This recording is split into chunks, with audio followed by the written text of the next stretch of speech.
Bom, a primeira questão que a gente vai abordar um pouco nesse vídeo é sobre o projeto de texto, né? O que seria esse projeto?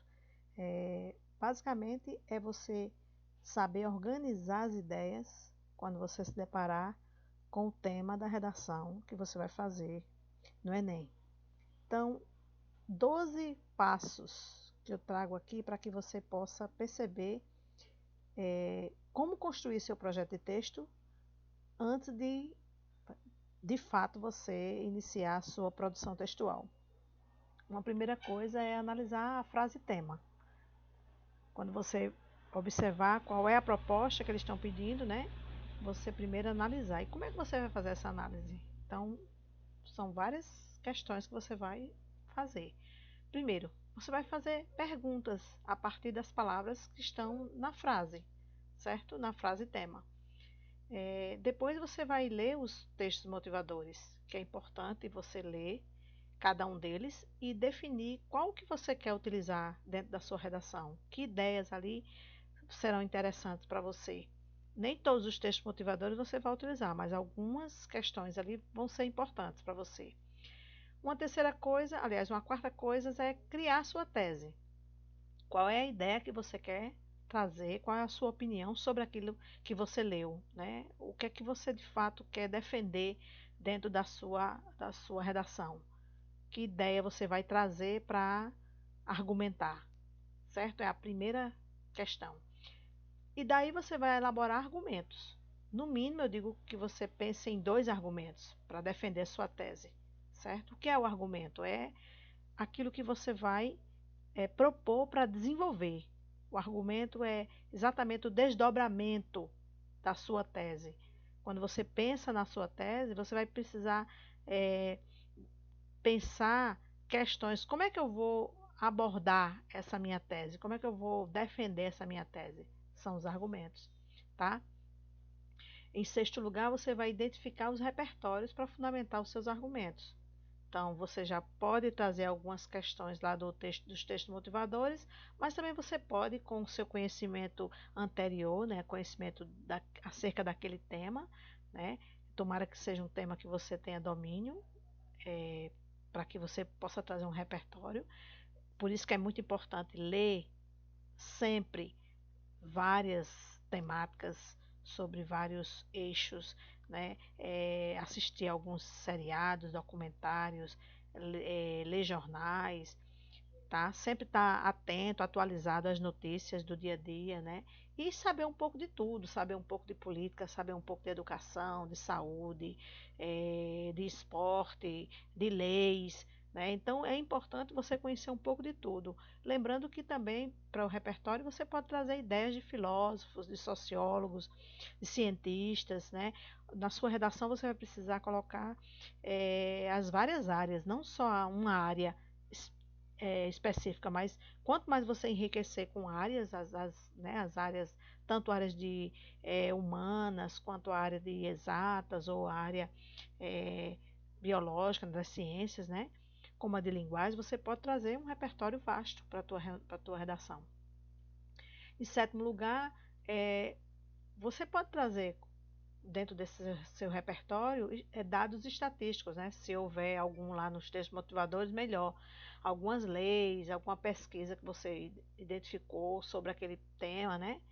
Oitava questão é escolher o tipo de introdução. Geralmente as mais escolhidas são alusão histórica, um conceito, uma citação, são as mais usuais, né? Em nono lugar, escolher que elementos conectores para iniciar os parágrafos, né? Tanto o parágrafo, segundo parágrafo, o terceiro e o quarto, que no caso o segundo e o terceiro são os argumentos e o quarto é a conclusão, tá?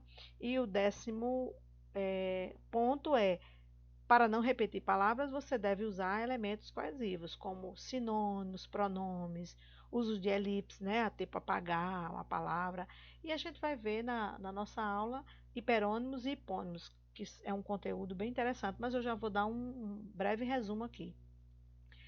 Em 11º lugar, identificar 5 elementos da sua conclusão, que não podem deixar de faltar, né? Também a gente vai identificar daqui a pouquinho na redação, né, que a gente vai analisar.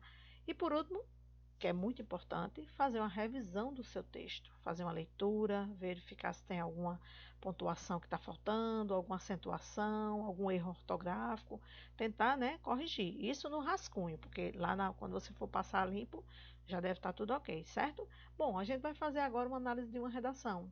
Queria que você ficasse atento. A redação tem a ver com a depressão e seus impactos na sociedade brasileira. Esse é o tema. A frase tema é essa: depressão e seus impactos na sociedade brasileira. Olha só, eu queria que você identificasse aqui essas palavras que estão em vermelho, são os pontos que eu falei quase agora, né? Então, a frase tema está falando sobre depressão, os impactos, onde? Na sociedade brasileira. Então, vamos identificar aqui por que essa depressão é causada, que impactos ela causa, né? Quais as consequências dessa depressão, certo? E quem é o público que a gente vai estar abordando? É a sociedade brasileira, certo? Então vamos aqui para início. Essa introdução foi uma alusão histórica, a pessoa escolheu falar um pouco do século XVIII, o iluminismo, né? Olha que interessante. Ela fala que no século XVIII o iluminismo pregava que a sociedade só progride quando seus cidadãos se mobilizam para resolver o problema de outras parcelas do corpo social. Indo contra esse ideário, aí traz uma ideia contrária aí, né? Olha só a tese da pessoa. O brasileiro pouco tem feito para combater a depressão como problema de saúde pública. É a tese da pessoa. Está dizendo que o brasileiro não tem feito pouco para combater essa depressão como um problema de saúde. Olha essa palavrinha aqui, a pessoa já colocou na tese, já evidenciou como um problema, certo? Isso é confirmado não só pela quantidade de pessoas que sofrem esse transtorno, primeiro argumento, quantidade de pessoas que sofrem esse transtorno, mas também, segundo argumento, ó, ineficiência estatal em comedir esses revés nacional. São os argumentos da pessoa que está em verde. E o que está em amarelo é a tese, certo? Aí, que elementos conectores a pessoa escolheu para colocar no início? Ó? Ela colocou 3 argumentos, ó, esse que está em rosa aqui. A princípio, primeiro argumento, ó. Além disso, segundo argumento. E na conclusão ela usou logo. Gente, não pode deixar de usar esses conectores entre os parágrafos. É obrigatório, tá? Então, a gente não vai ler a redação por completa. Depois você vai poder ler ela, que eu vou estar disponibilizando depois essa redação completa. O que é que eu queria que vocês observassem aqui? Veja, tem a tese, tem os argumentos. Aí, ó, o argumento 1 é a quantidade de pessoas. Ela vai citar aqui. Veja aqui que está aqui na redação. No segundo parágrafo, ela vai citar. É obrigatório, importantíssimo falar sobre isso, a quantidade de brasileiros que sofrem esse mal, certo? Ela não repetiu, ó, transtorno, mal. Olha que interessante, né? Uma outra questão que ela usou 2 repertórios. Ela usou um primeiro repertório, ela usou uma reportagem da revista do portal Estadão, e um segundo repertório ela utilizou a fala do filósofo Sócrates. Olha que enriquecimento, né? A pessoa trouxe aqui 2 repertórios já para defender o argumento 1. Já no terceiro parágrafo, ela traz a questão da falta de políticas públicas mais eficazes, que tem a ver com o quê? Ineficiência estatal em comedir esse revés nacional. A ineficiência é o quê? Falta de políticas públicas. Veja que relação, né? O argumento 2, que interessante. Então, qual foi o repertório que a pessoa trouxe? Ela trouxe a Constituição de 1988, certo? Só trouxe um argumento, mas foi fantástico, ela conseguiu trazer, tá? Eu estou aqui falando sobre os elementos importantes dentro do seu texto. Você está montando um projeto de texto e é importante ter a tese, é importante ter uma introdução, você escolher o tipo, não pode deixar de usar os elementos conectores, tem que ter os argumentos, aí você pode olhar o texto motivador para trazer seus argumentos, mas também pode trazer repertórios de fora que você tem conhecimento. E por último, vamos aqui observar os 5 elementos da conclusão. O agente, olha, para resolver esse problema, ó, Logo, o problema, ela retoma essa questão do problema explicitado e as falhas das ações do Estado devem ser combatidos como? Nessa perspectiva, cabe ao Ministério da Saúde, olha, colocou aqui o agente, por meio de, olha que massa, a pessoa colocou aqui a expressão por meio de, é o meio, por meio de resolução, que gera aplicabilidade imediata, criar programa de combate à depressão com palestras, olha a ação, certo? Terceiro elemento, a fim de, olha-se a palavrinha chave, a fim de reduzir a ocorrência e oferecer tratamento para os doentes. É a finalidade.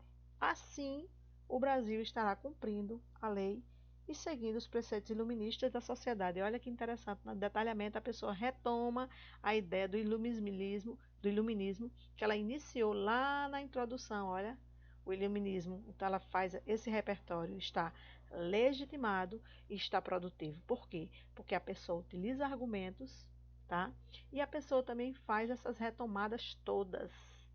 Ela retoma o tempo todo o problema, né? Ela mostra a questão da depressão, ela mostra a questão, faz esse link entre a doença, o problema de hoje e o problema de antigamente, né? A ideia dos iluministas que tem que resolver esse problema da parcela do corpo social, ou seja, uma parte da população sofre, né, de problemas, então isso é necessário resolver. Eu queria que você observasse uma questão agora super interessante, tá? Eu trago aqui uma rápida explicação sobre o assunto da aula, da próxima aula que nós teremos. Primeiro, você entender os termos que são chamados hiperônimos e hipônimos. Hiper tem a ver com grande, hipo tem a ver com pequenos. Veja, quando eu falo problema de saúde, gente, problema de saúde é um termo amplo. Pode ser qualquer tipo de problema. Só que a pessoa utilizou na redação dela essa expressão problema de saúde e ela veio para uma expressão menor, que foi, né, uma expressão menor que foi a depressão. E aí tem outros termos que ela utiliza dentro da redação, e depois a gente vai ver o destaque. Ela utiliza não só a depressão, ela utiliza a questão da saúde, porque a depressão é a falta de saúde, então ela usa essas palavras, olha que legal. Outra questão, ela usa a expressão enfermidade e doença, olha, para não repetir, veja que a pessoa utilizou diversos recursos, enfermidade, doença, doentes, porque a doença, consequentemente, traz pessoas doentes, né? Aí, a depressão é um problema emocional. A depressão também vem, ela aponta que vem do estresse. A depressão gera suicídio em alguns casos, né? Então ela aponta isso, a consequência da doença, né? Da depressão. Mas a depressão, ela precisa ser combatida, ela precisa de tratamento e ela precisa de atendimento. Então, se você observar na redação dessa pessoa, tá? Que eu peguei e fiz uns ajustes, mas você vai ver, ó, problema de saúde é o termo maior. Ela usou um termo hiperônimo, mas ela utilizou a depressão, estresse, mal, olha, que interessante. Os termos menores, né? É um mal. O mal também pode ser um termo maior, mas aqui ela utiliza várias palavras, ela não repete. Veja que ela utiliza já na frase tema, ela utiliza a questão da depressão, né? Ela usa aqui, ó, os impactos. Que impactos são esses? Aí ela vai mostrar o impacto que é problemas sérios, né? Ela vai mostrar lá na frente os impactos que pode ser o suicídio, né? A questão de problemas de mal, né? Que no caso que está aumentando, né? Certo? Bem interessante essa redação. Eu queria que você depois lesse. A gente vai trabalhar um pouco na próxima aula. Então, hoje a ideia é você entender que nós podemos utilizar recursos para não repetir palavras na redação, que esse é um grande problema dos jovens e das produções textuais, a repetição de termos. E para isso você pode utilizar os hiperônimos e os hipônimos. Eu te vejo na próxima aula sobre esse assunto.